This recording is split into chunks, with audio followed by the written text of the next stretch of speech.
Here was a time when even the simplest situations felt overwhelming. A brief encounter, a casual conversation.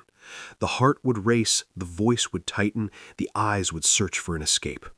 Not because of weakness, but because of an inner whisper repeating, "Stay quiet, don't draw attention, don't look foolish."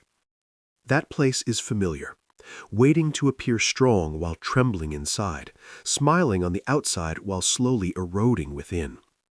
Every word felt like a risk, every glance a silent battle. Then came a moment of exhaustion. Standing in front of a mirror, one question emerged.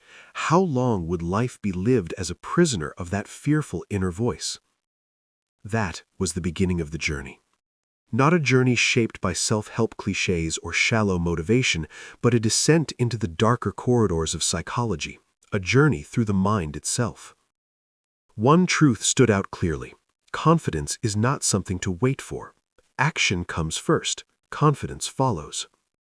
The fatal mistake made by those who struggle with shyness is not their personality, but a misunderstanding of confidence itself. It is often treated as a feeling that should arrive magically, as if confidence were a gift that appears at the right moment. The harsher truth, known by those who master presence and authority, is that confidence is born from movement, not from waiting. Action nurtures courage, even when the action is small, unstable, imperfect. Readiness never arrives on its own. Silence only deepens hesitation. The first attempt is always shaky, the body tense, the gaze unfocused, the hands unsteady. The second attempt brings balance. The third awakens something long buried beneath years of silence. That something is presence. Movement is the first psychological exercise in breaking fear, the first gateway to self-mastery. Fear is not defeated by thought, it suffocates through inaction and dissolves through movement, even if only one small step. Yet there is a deeper secret, something invisible, untouchable, yet decisive. Before perception changes in the eyes of others, a shift happens within the mind. Dark psychology teaches a crucial principle. The body leads, emotions follow. Strength does not need to be felt in order to be shown. An upright posture, a steady gaze, still hands. Authority begins with silence and stability. And then comes the method that dismantles fear at its roots, deliberate exposure. Shyness does not heal in isolation, it grows there. Every avoided interaction, every escaped social moment does not protect, it weakens. Memory creates the illusion of danger, and direct confrontation dissolves it instantly.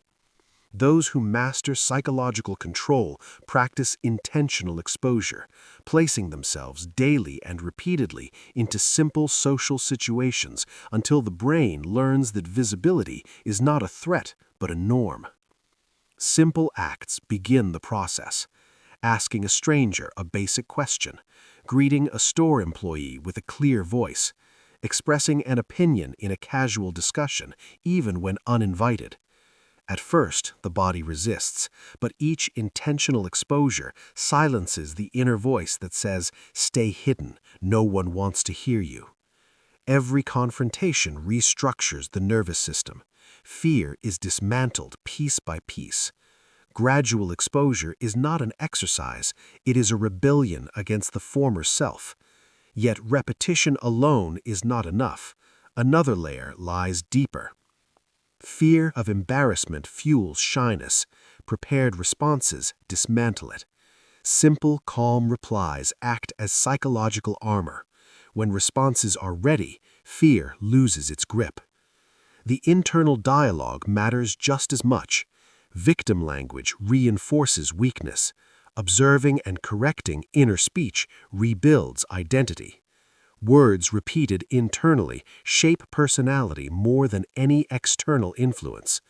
When unexpected situations arise, a final mental tool emerges, the cold observer. Instead of living the moment emotionally, the mind steps back and observes it as a scene. This mental distance quiets emotion and activates control. Those who can observe themselves can command themselves.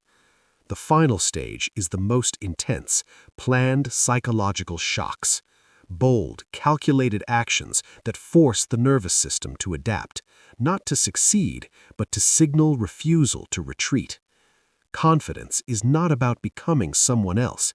It is about returning to what existed before fear accumulated, before embarrassment, rejection, and external judgment took root. Shyness is not a personality trait.